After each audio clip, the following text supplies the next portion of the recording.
بسم اللہ الرحمن الرحیم۔ صوفی گروپ آف کمپنیز کی طرف سے 10,000 پودے یہ 2 ٹرک لے کر پاک پتن کے اندر پہنچ گئے ہیں۔ یہ پودے ہم ضلع پاک پتن کے ان سکول اور کالجز کے اندر ان کسان بچوں کو دیں گے جنہیں اس سے پہلے ہم اپنے لیکچر کے ذریعے پودوں کی اہمیت بتا چکے ہیں، جنہیں ہم شجر دوست بنا چکے ہیں، جنہیں ہم پودوں کی اہمیت بتا کر اس ملک کو سرسبز اور شاداب کرنے کے حوالے سے راضی کر چکے ہیں۔ تو یہ ان بچوں کو ہم مختلف سکولز کے اندر جا کر، مختلف کالجز کے اندر جا کر یہ امرود اور دوسرے جو پودے ہیں یہ ہم گفٹ کریں گے تاکہ عملی طور پر وہ شجر دوست بن سکیں۔ اس ٹائم تک ہم لاکھوں طلبہ کے دل اور دماغ میں پودے لگانے میں کامیاب ہو چکے ہیں، اور پاک پتن ضلع کے اندر کوئی سکول، کوئی کالج ایسا نہیں ہوگا، کوئی مدرسہ ایسا نہیں ہوگا جہاں پر ہم نے جا کر بچوں کے دل اور دماغ کے اندر پودوں کی اہمیت کو اجاگر نہ کیا ہو۔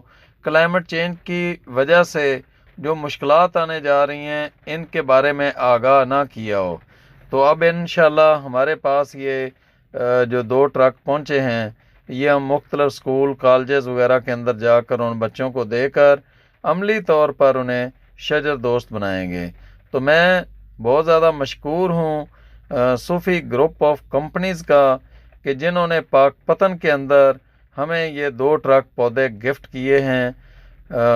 پاک پتن وہ علاقہ ہے جو مونسون سے باہر نکل چکا ہے، جہاں پر اب اس طرح بارشیں نہیں ہوتی ہیں۔ کوئی بہت زیادہ ہیوی بارشوں کا سلسلہ اگر آ جائے تو پاک پتن میں ہو جاتی ہے، ورنہ کئی مہینے پاک پتن کے اندر بارش نہیں ہوتی ہے۔